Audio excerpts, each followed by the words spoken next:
Assalamualaikum warahmatullahi wabarakatuh. Nahmaduhu wa nusalli wa nusallimu ala rasulihil karim wa ala alihi wa sahbihi ajma'in, amma ba'd.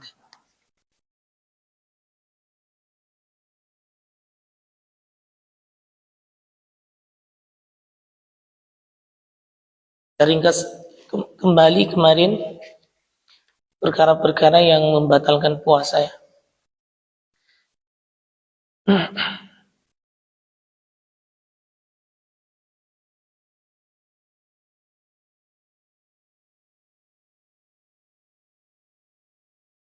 Ada yang bisa meringkas pembahasan pekan kemarin perkara yang membatalkan puasa?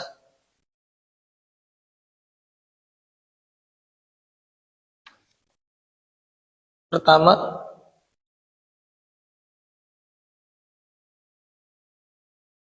masuknya sesuatu ke dalam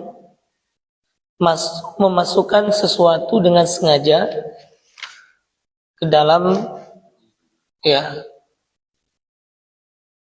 ke dalam 9 lubang atau 5 ya, atau 5. Pertama hidung, kemudian kuping, mulut, ubul, dubur. Kalau mata masih diperselisihkan oleh para ulama. Ya.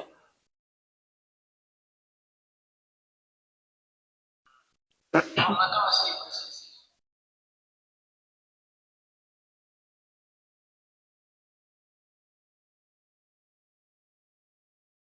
Mungkin ada sebagian kemarin yang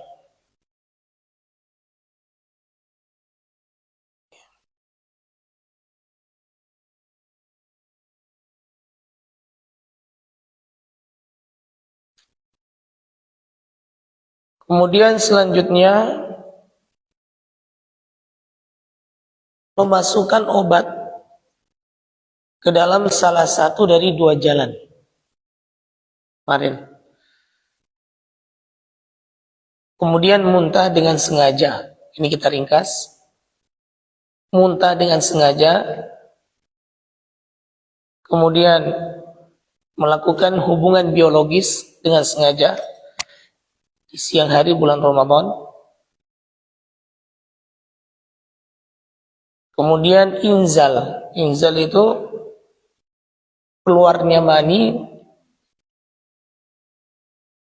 sebab bersentuhan kulit. Untuk penjelasannya pekan kemarin sudah.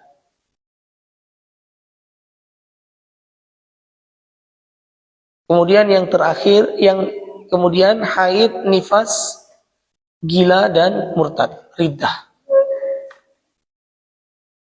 Itu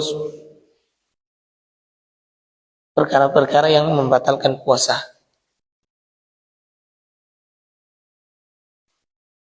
Sudah ya? Nah, kemudian sekarang kita masuk ke kesunahan dalam puasa. Sunnah-sunnah dalam berpuasa.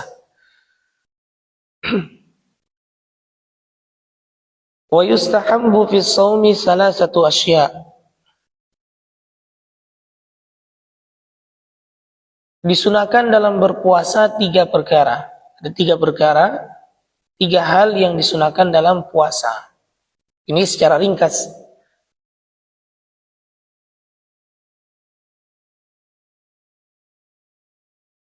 Ahaduha, yang pertama, ta'jilul fitr. Mempercepat berbuka. Intahaqqaqa ghurubus syams. Kalau sudah jelas terbenamnya matahari. Sudah jelas. Baik dengan cara melihat langsung atau mungkin ijtihad. Ijtihad dengan melihat jam atau nyetel HP atau mungkin mendengarkan sirine, apa namanya itu? Sirine ya. Kalau di Wanci kan biasanya dibunyikan itu. Sirine itu ijtihad. Atau langsung ke Marina sana. Langsung ke Marina, tengok matahari tenggelam. Nah, kalau itu memang secara nyata atau dengan ijtihad, itu sudah cukup. Ya. Jadi tidak menunda, nantilah pada maghrib baru buka puasa. Nah, itu nggak sunnah. Kalau umpamanya nggak sempat makan, karena biasanya di tempat kita kan habis azan langsung komat. Biasanya begitu. Nah, kalau begitu minum air aja nggak apa-apa. Nanti untuk makannya boleh pada maghrib. Yang penting jangan sampai menunda. Jadi disunahkan ta'jilul fitr.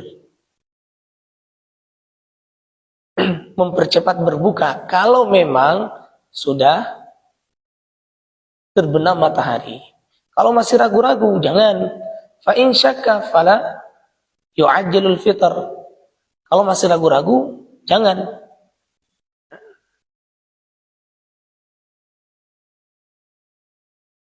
Kalau seumpama dia ragu-ragu, kemudian dia berbuka, ternyata belum, maka puasanya batal. Wajib dia ngodoi puasa.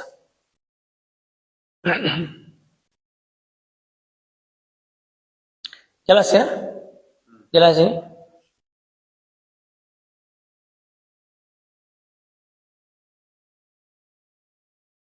Kemudian wa yusannu ay yuftira ala tamrin wa illa fama.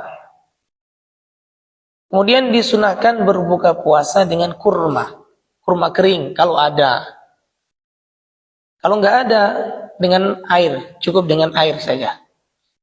Nah, tapi bukan berarti tidak berbuka dengan yang lain. Ini kesunahannya. Nah, dalam arti bagusnya itu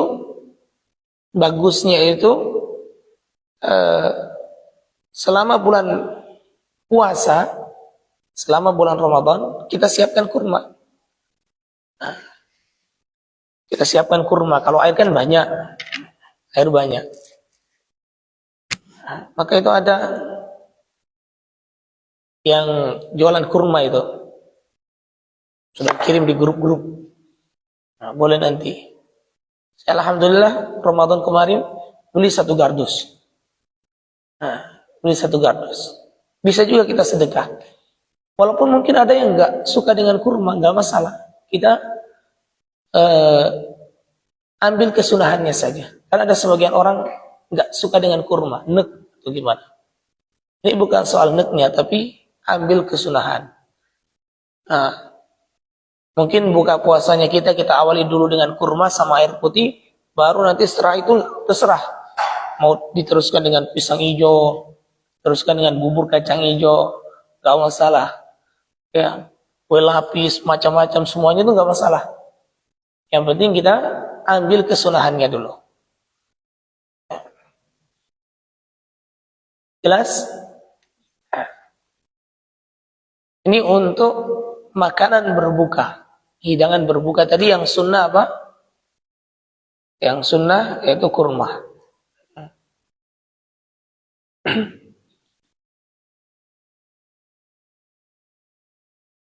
Dan ini juga ada manfaat kesehatannya. Ada manfaat kesehatannya.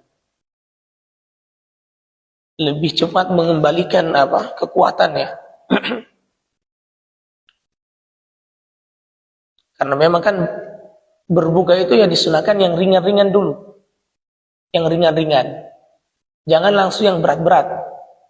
Nah itu juga bisa membahayakan. Dulu kami waktu mondok itu langsung nggak ada itu yang ringan-ringan itu. Langsung 1 nampan besar itu. Dengan berbagai macam lauknya. Dulu waktu mondok begitu. Tapi kalau kita di sini kan nggak makanan ringan dulu.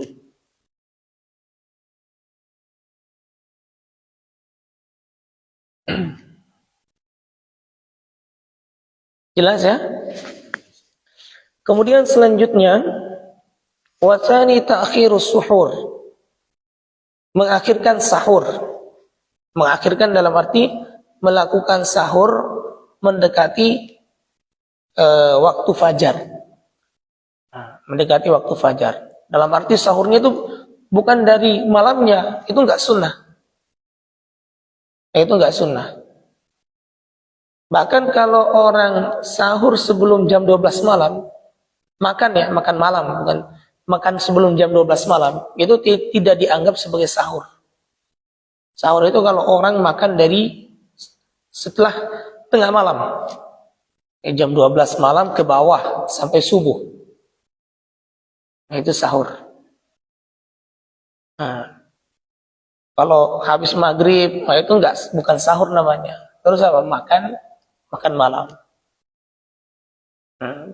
Sehingga orang tidak mendapatkan kesunahan sahur ke waktu itu.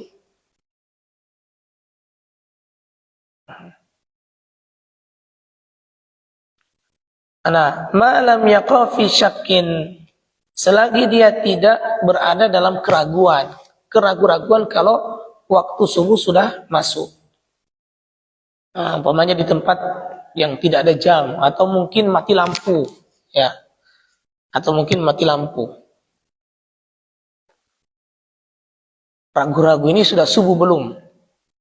Nah, maka dalam hal ini tidak boleh mengakhirkan sahur. Kalau zaman sekarang kan gampang toh.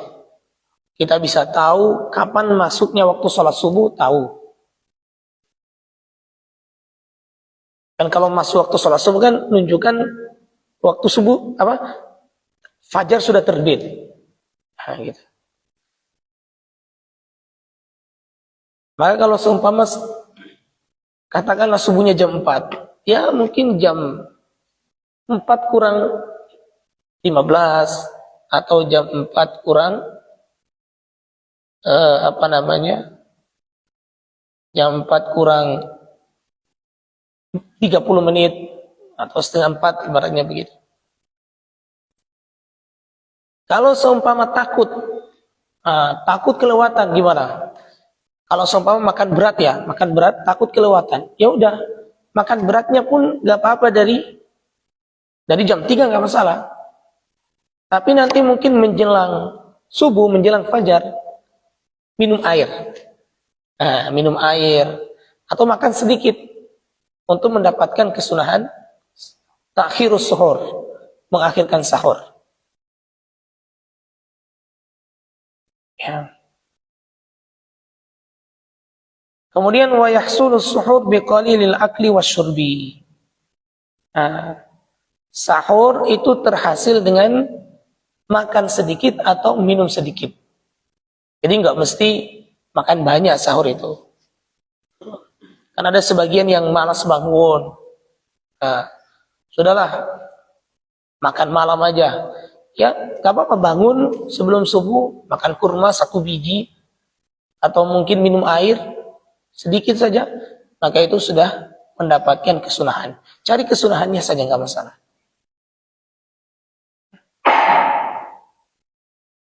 Insyaallah ya. Maka perlu kita perhatikan ini sahur. Dalam sebuah hadis Nabi mengatakan tasaharu walau bijur'ati ma'in.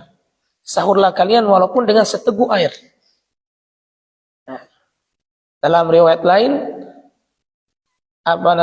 carilah pertolongan, carilah bantuan untuk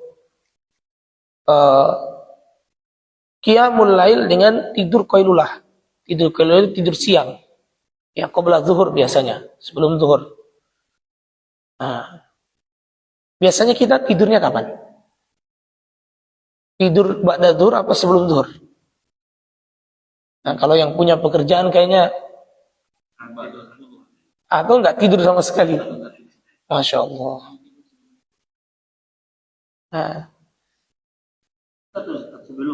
Sebelum zuhur, tidur qailulah itu sebelum zuhur. Sunnah, tidur sunnah.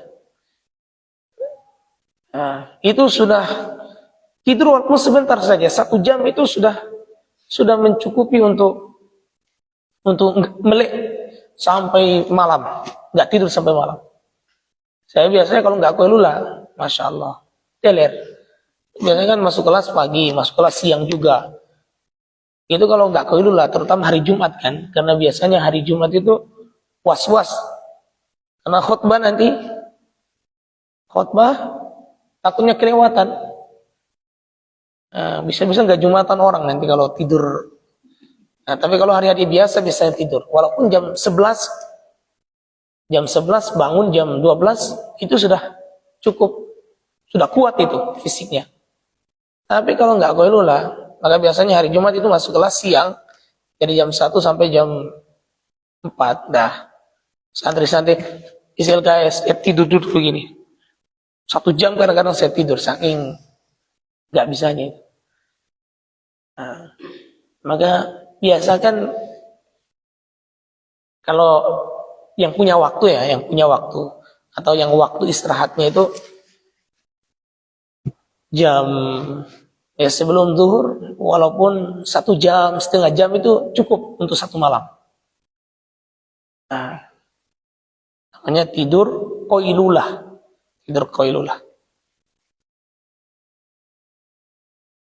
Dulu memang awal-awal nggak bisa.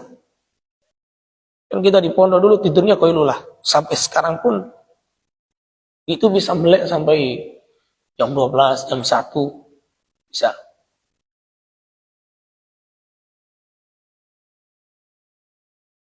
Dulu kan tidur kita pada zuhur biasanya. Nah, kita rubah kalau seumpama ada waktu istirahatnya itu di situ, ada waktu istirahat untuk itu. Dan carilah pertolongan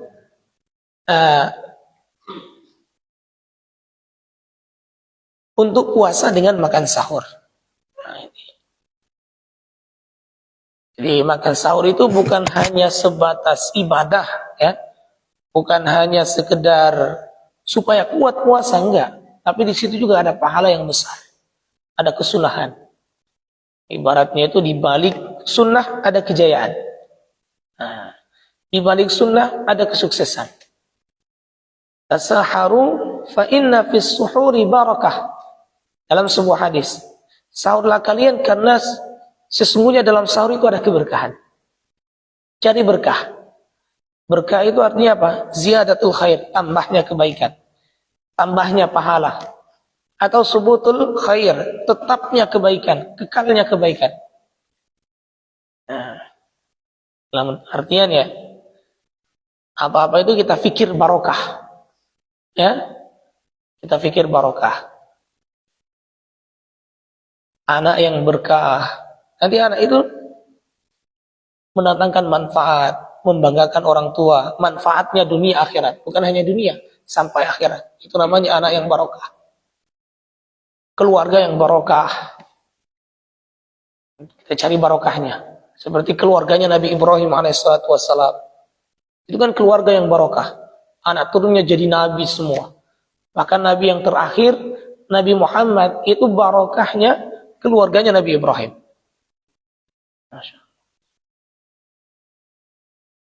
Nah, keberkahan itu adanya di mana? Dalam amal agama. Keberkahan itu di mana? Dalam sunnah. Nah, insyaallah ya. Keberkahan itu dalam sunnah.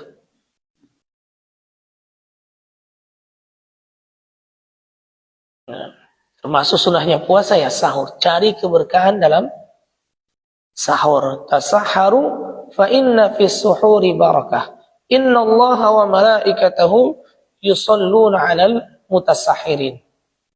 Sesungguhnya Allah dan para malaikatnya mereka memberikan salawat kepada orang-orang yang makan sahur. Allah dan para malaikatnya, salawatnya Allah kepada hambanya itu maksudnya gimana? Allah memberikan rahmat. Dapat berkah, dapat rahmat. Makna salawatnya para malaikat gimana? Para malaikat memintakan ampun kepada orang-orang yang makan sahur. Kayak kalau nggak makan sahur rugi. Iya begitu. Hah? Maksudnya? Untuk makan sahurnya. Untuk makan sahur saya sudah dapat pahala yang luar biasa. Nah, sudah diberikan rahmat oleh Allah, diberikan keberkahan, para malaikat memohonkan ampun untuknya. Itu belum puasanya. Belum puasanya, baru makan sahur.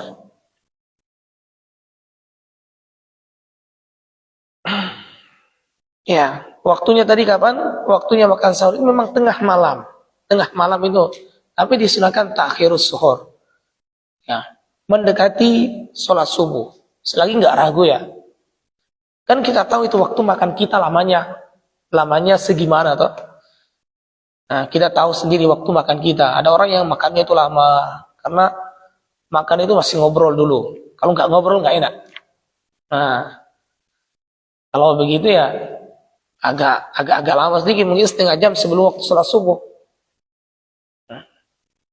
Nanti menjelang azan baru minum. Penutupan.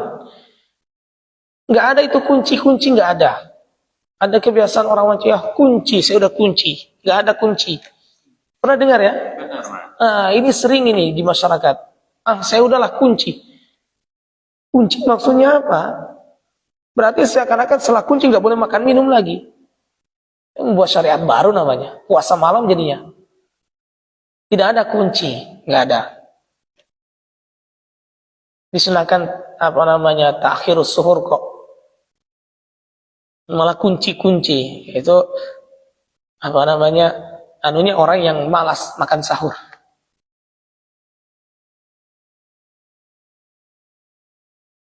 Jadi itu nggak usah jangan diamalkan lagi.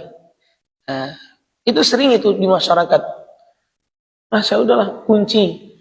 Lah kenapa kunci? Maksudnya kunci apa? Kunci supaya tidak makan lagi. Tadi seakan-akan mensyariatkan puasa di waktu malam. Nah itu nggak boleh. Kalau dianggap itu ibadah, bid'ah. Udah mulai ngomong bid'ah nih. Masya Allah.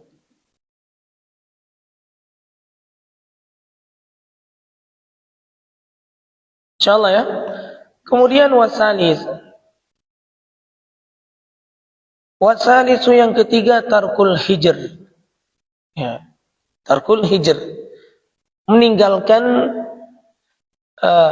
ini aja, tarkul hijri minal kalam, meninggalkan omongan yang tidak baik, omong kotor, ya bahasa kuncinya itu hemu aku, ya mencela, mencaci maki, menghujat, menggibah lain sebagainya, bicarakan keburukan orang, ngerumpi, gosip, nah lain sebagainya itu, nah itu nggak boleh.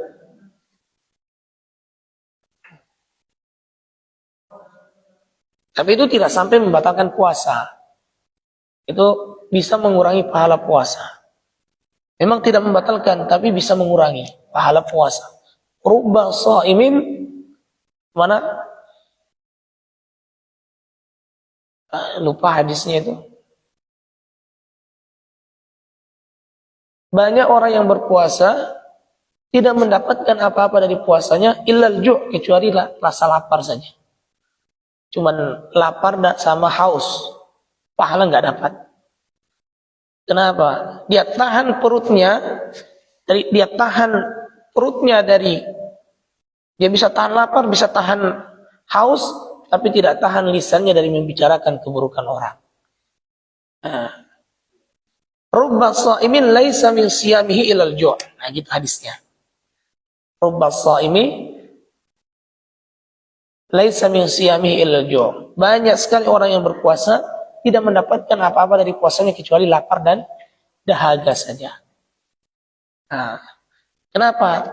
Tahan lapar, tahan haus, tapi lisannya tidak ditahan dari membicarakan keburukan orang, mencaci maki orang, jelek-jelekin orang, ngefitnah orang. Tangannya tidak ditahan dari mengetik komentar yang ikut-ikutan komentar di media sosial, Facebook dan lain sebagainya. Nah, tidak ditahan kupingnya dari dengarkan musik-musik yang diharamkan. Dia tidak tahan matanya dari melihat perkara-perkara yang haram. Matanya jelalatan, ibaratnya bahasa Jawanya jelalatan. Bahasa gaulnya mata keranjang.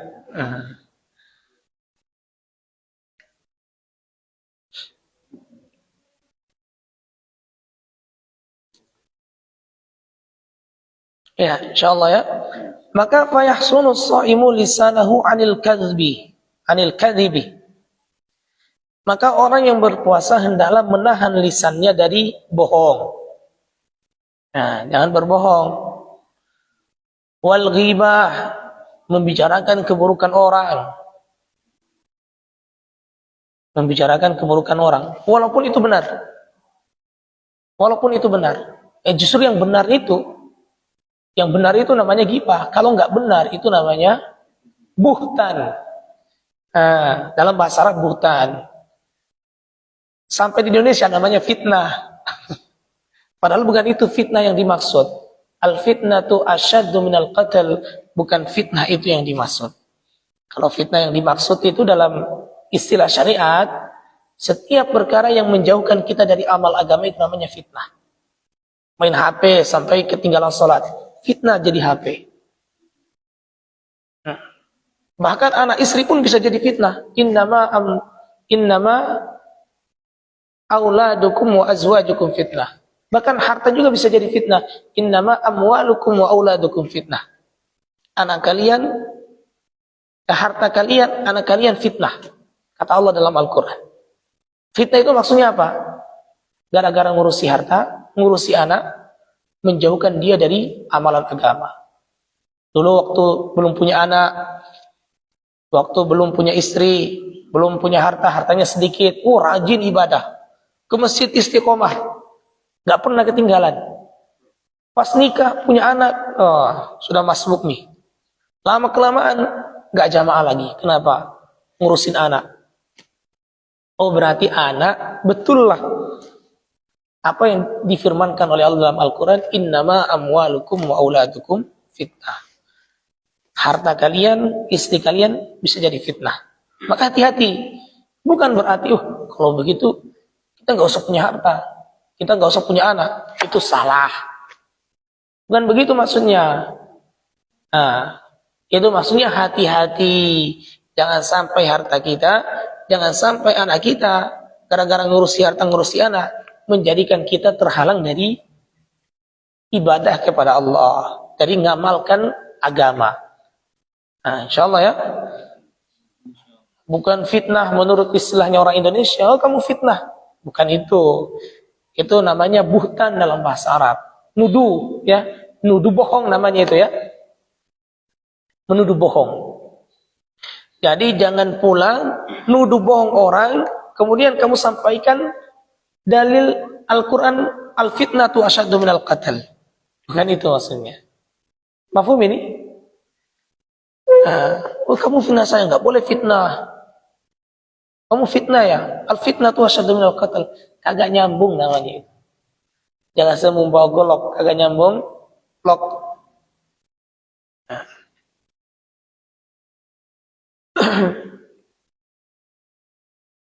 Jelas ya? Gibah. Nah ini gibah ini sering ini. Biasanya di masyarakat.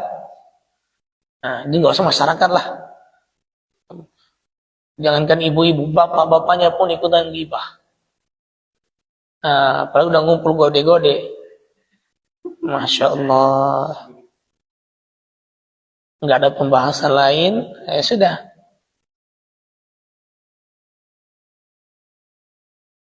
Ini bahayanya lisan. Ini sesuatu yang kita anggap biasa, tapi dosanya luar biasa di sisi Allah. Nah, dosanya itu seperti makan bangkai. Maka Imam At-Tabari beliau mengatakan,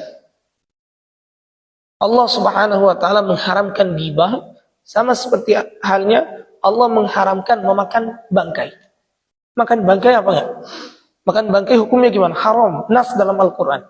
Hurrimat alaikumul maitah. Diharamkan bagi kalian memakan bangkai.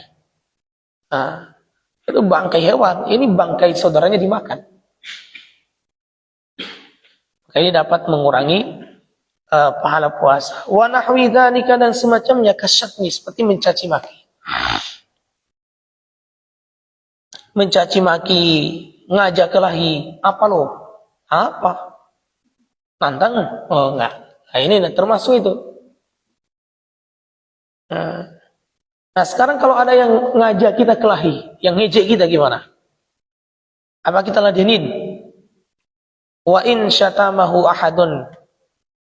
Kalau ada seseorang yang mencaci maki dia, ngajak dia kelahi, nantang dia, maka falyakul marrataini aw salasan. Hendaklah dia mengucapkan 2 atau 3 kali inni shaim. Sesungguhnya aku puasa. 2 atau 3 kali. Sesungguhnya saya sedang puasa. Saya sedang puasa. Nah, diucapkan bagaimana? Apakah dilafatkan atau cukup dalam lisan? Ada 2 pendapat para ulama. Bilisanihi dengan lisannya, dalam arti dilafatkan. Ketika ada orang ngajak, kelayok. Apa? Nantang kamu. Saya sedang berpuasa. Itu mengingatkan dirinya sendiri dan mengingatkan dia. Dalam artinya jangan ganggu saya sedang puasa, nggak boleh saya kelahi. Sebagaimana yang dikatakan oleh Imam An-Nawawi dalam kitab Al-Adhkar. Au biqalbihi, atau dengan hatinya. Atau dengan hatinya. Sebagaimana yang dinukil oleh Imam Ar-Rafi'i dari para imam. Dari para imam. Jadi intinya terserah mau dengan lisan atau dengan hati. Dengan hati dalam artian ya cukup dalam hati, ya astagfirullahaladzim, saya sedang puasa, nggak boleh saya ladenin orang seperti itu, ya.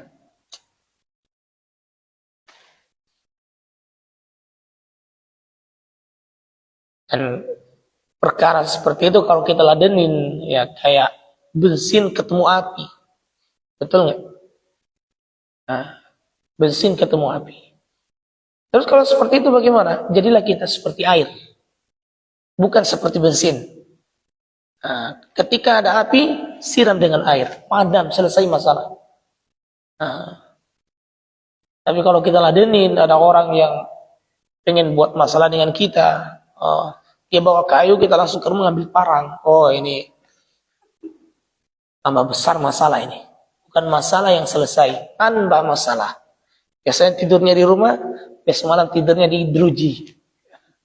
Di jeruji penjara. Maka pentingnya pengendalian diri. Ya. Insyaallah ya. Ya.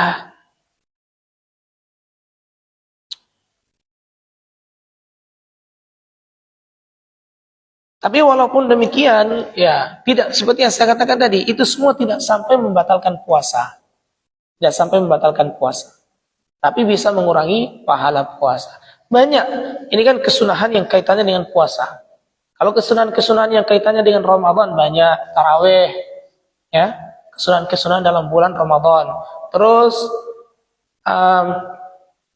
memberikan buka. Memberikan buka. Barang siapa yang memberikan buka kepada orang yang berpuasa, maka dia mendapatkan pahala yang sama tanpa mengurangi pahalanya orang yang berpuasa. Terus apa lagi? Banyak. Baca Al-Quran. Masya Allah. Baca Al-Quran. Nabi itu mudarasah dengan malaikat Jibril. Setiap hari di bulan Ramadan. Mudarasah. Maka di bulan Ramadan. Kalau Nabi kan biasanya khatam Quran 6 hari. 1 pekan lah. Mulai dari Jumat sampai Jumat itu sudah khatam 30 juz Nabi. Satu harinya, nanti kan ada manzilnya Nabi itu, bisa kita lihat. Nabi itu mudarasah Al-Quran, tapi pas di bulan Ramadan, tiap malam mudarasah, penyimaknya malaikat Jibril. Setorannya sama malaikat Jibril. Bukan setorannya sama istri di rumah, bukan. Setorannya langsung sama malaikat Jibril. Setiap bulan Ramadan. Kalau dia belum puasa, minggu. Beliau 1 pekan khatam. Kalau kita 1 tahun pun gak hatam-hatam. Masya Allah. Di luar bulan puasa ya? Ya, di luar bulan puasa. Itulah. Ya Allah. Dan itu sebenarnya amalannya hafid Quran seharusnya begitu. Manzilnya Nabi. Nanti ada pembagian-pembagiannya itu. Kalau di bulan puasa setiap malam? Setiap malam. 30 juz? 30 juz. Anunya bagaimana? Wallahu a'lam. Itu kan diriwayatkan dalam, kalau 30 juznya wallahu alam, saya ragu. Cuman setiap malam Nabi mudarasah di malam bulan Ramadan dengan malaikat Jibril. 30 juznya wallahu alam ya. Nanti kita cek lagi apakah 30 juz atau cuma beberapa juz saja. Maka kita persiapan insyaallah. Bulan Ramadan adalah syahrul Quran. Syahrul Ramadan alladzi unzila fihi al-Quran. Maka perbanyak kita membaca Al-Quran di dalamnya. Ada tuh yang ada banyak orang bertanya tentang puasa Ramadan itu. 10 hari pertama bulan ampunan atau malam kedua katanya turun dari api neraka. Ada hadisnya, tapi walaupun itu mungkin dhaif. Ya, dia dhaif hadisnya. Tapi hadis dhaif dalam masalah fadilah boleh diamalkan. Untuk sekedar supaya semangat beramal, bukan untuk menetapkan dasar amal. Gitu. Apalagi kesunahan dalam bulan Ramadan, tarawih, baca Quran, perbanyak baca Quran. Kemudian iftar shaim, memberikan berbuka puasa kepada orang yang berpuasa. Ya. Wallahu ta'ala a'lam bissawab wa ilaihil ma'ab. Apalagi ya kesunahan-kesunahan.